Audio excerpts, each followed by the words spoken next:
So you sent us this document called The Remnant and the Rebellion, Why Your Faith Matters More Than Ever. And looking at the title, you might think, oh, this is just another, discussion about religion. Yeah. But when we dug into it, it really struck us that this piece goes way beyond, your typical kind of Sunday school lesson. It does. It really presents a unique and, I think, compelling perspective on how we understand the pressures and the systems that we're all kind of grappling with in society today. Wait. And it looks at how this concept of a remnant emerges as this force, almost like an active response. Yeah. Not just about belief, but about doing something. Yeah, it's like faith as a verb, in a way. Absolutely. So in this deep dive, we really want to unpack what the author is getting at here. What do they mean by faith? What does this transformation that they're talking about look like, both on an individual level and on a larger scale? And then, of course, there's this whole idea of the remnant. Yeah. What does that even mean in the world that we're living in right now? Right. And I think one of the things that's so fascinating about this piece is the author's own journey. They talk about starting from a very conventional understanding of faith and then coming to this point where they see it as a call to action. So it's not just theory. Right. It's born out of their own personal experience. And I think that makes it all the more powerful. It definitely does. And, it gets us thinking right from the start. What does it even mean to see faith not just as a belief system, but as a form of resistance? Like, how do those two things even go together? So maybe we can start by just kind of laying the groundwork. How does the author initially understand this, traditional faith that they're talking about moving away from? Well, they start by describing what a lot of us would probably consider, the basics. Right. Things like prayer, going to church, regularly tithing. Yeah, the Sunday morning kind of thing. Exactly. Yeah. The things that for a lot of people define religious participation. Right. But then the author asks this really crucial question. And this is where things start to shift. They ask, what if Jesus wasn't God in the way that we traditionally understand it? Yeah. What if instead he was the ultimate model for us as human beings? So not divine in the traditional sense, but like the ultimate example. Exactly. It's not about Jesus as a divine substitute. Right. It's about Jesus as the example of what it means to live a truly faithful and obedient human life. And that changes the whole focus. It does. Us. Because then it becomes less about, Jesus dying for our sins and more about what his life actually teaches us. Right. About how we're supposed to live. And that leads to this really powerful statement that the author highlights. We are not just saved. We are summoned. Right. It's like a call to action. Totally. It reframes the whole purpose of faith. It's not just about getting into heaven. It's about what we do here and now. Right now in this world. Exactly. Yeah. And the author actually quotes Jesus to make this point. Jesus never said, worship me. He said, follow me. Wow. Yeah, that really hits home. It does. It suggests that the point is not to sit back and adore Jesus from afar, Right. but to get out there and live like he did. Yeah, to actually put those teachings into practice. Exactly. His life and death and resurrection were not just about forgiveness. They were about the cost of true transformation. Okay, so that gives us a different way of thinking about faith. Yeah. And then the author introduces this concept of the remnant. Right. So what are they talking about there? Well, they describe the remnant as this group of people who are set apart by their faithfulness. They're the ones who choose to walk a different path. Okay. A path that's rooted in truth and obedience to God and a willingness to sacrifice. Okay. And for the author, this way of life is a direct resistance to the systems that they see as corrupt or broken.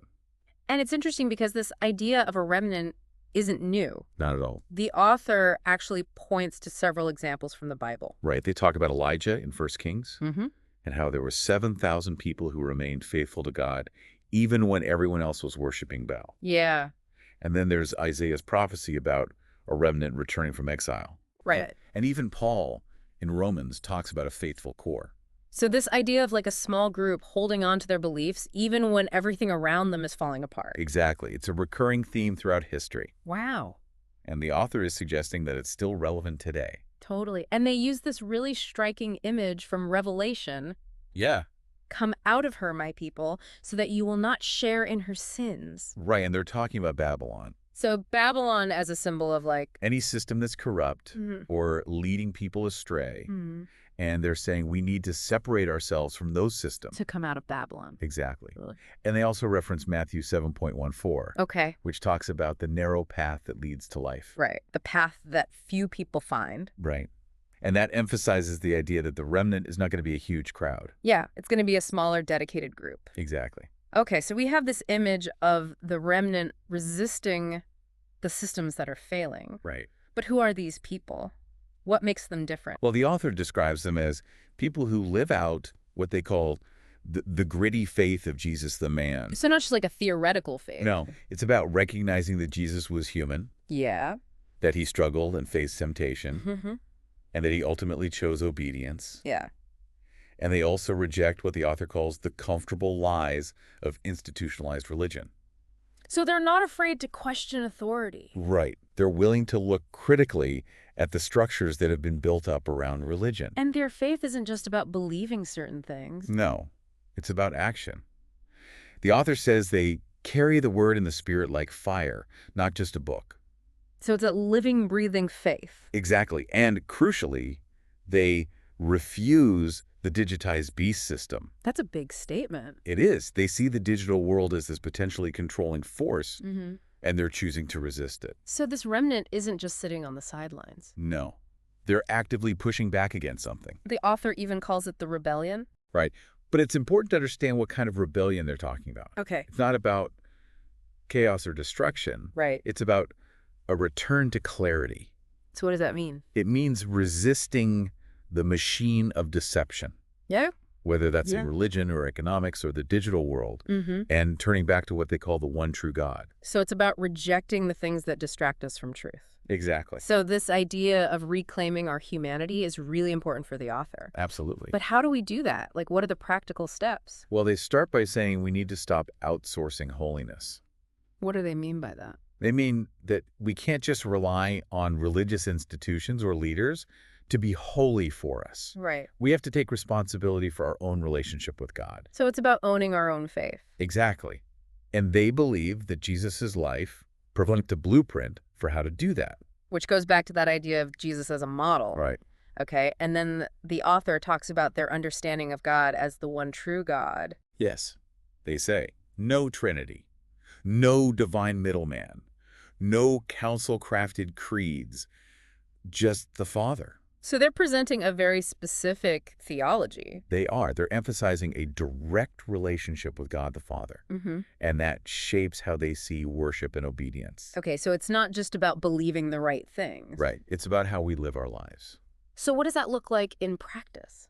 Well, they talk about personal surrender Mm-hmm. and radical obedience, even when things are difficult. Okay. And they talk about a love that confronts injustice and power.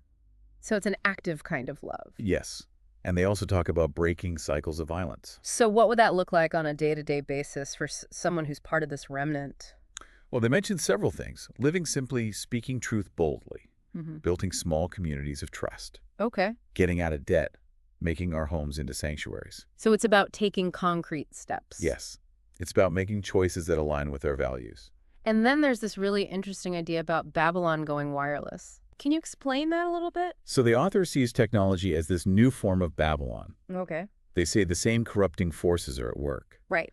But now they're hidden within these complex systems. So like the algorithms and the platforms and all of that? Exactly. The author even talks about the old gods being embedded in circuits and code. So instead of idols, we have algorithms. Right. And they even talk about how AI and automation are changing the way we understand the world. It's like the stories and myths that used to shape our culture are now being rewritten by technology. Right. And the author seems to have had a very personal experience with this. Mm-hmm. They talk about reading the book of Revelation and seeing those visions reflected in the world around them. Yeah. They even say they used to be part of building this modern Babylon. Wow. And they have this really powerful quote to sum it up. AI is replacing workers, governments are centralizing power, and corporations are rewriting the rules of meaning. Yeah, that's a sobering thought. It is. So all of this leads to the author's initiative, the Church of New Eden. Right. What are they trying to achieve with that? Well, they talk about tearing down what they call the golden calf of institutional Christianity. Okay. They want to recover the lost path of the faithful Messiah and build a new Eden in the ashes of empire. So it's about creating something new. It is. And it's not just about being saved. Right. It's about being co-builders of the kingdom. So it's a very active approach. Absolutely. Yeah. And the invitation is open to anyone who feels that groaning in their spirit. So it's not exclusive? No. It's for anyone who feels a sense of longing or dissatisfaction. Right. And they emphasize that you don't need permission to be a part of it. Yeah. If you feel that pull, you already belong. Exactly. And it seems like the author is very humble in their approach. Yes. They admit that they don't have all the answers. They call it a live conversation. Right. A battle plan still being drawn in tinsel and prayer. So it's an evolving process. It is. Huh. And they invite everyone to participate. Yeah, to wrestle with these ideas, to question assumptions, to contribute. Right. They want this to be a collective effort. So it's not about following blindly. No. It's about engaging with these ideas critically. And the author ends this section by calling our current time a Goliath age, Yeah. where God is calling for Davids. Right. So what is that call? It's a call to become, Okay. not just to believe. So it's about transformation. Exactly. And they end with this very welcoming statement. Welcome to the remnant. Welcome to the rebellion. Welcome to New Eden. So it's a call to action. It is. And they emphasize that they're not interested in money. They just want to have a conversation. So for you listening, Yeah. what parts of this really resonated with you, this idea of a remnant as a force for change? Does it give you a new way of looking at the challenges we're facing today? And thinking about that call to become. Yeah. What's one small step you can take today to move towards that kind of transformation? That's a great question to think about. Thanks for joining us on this deep dive. We hope you found it thought-provoking. Me too. I always enjoy these conversations. Until next time. See you then.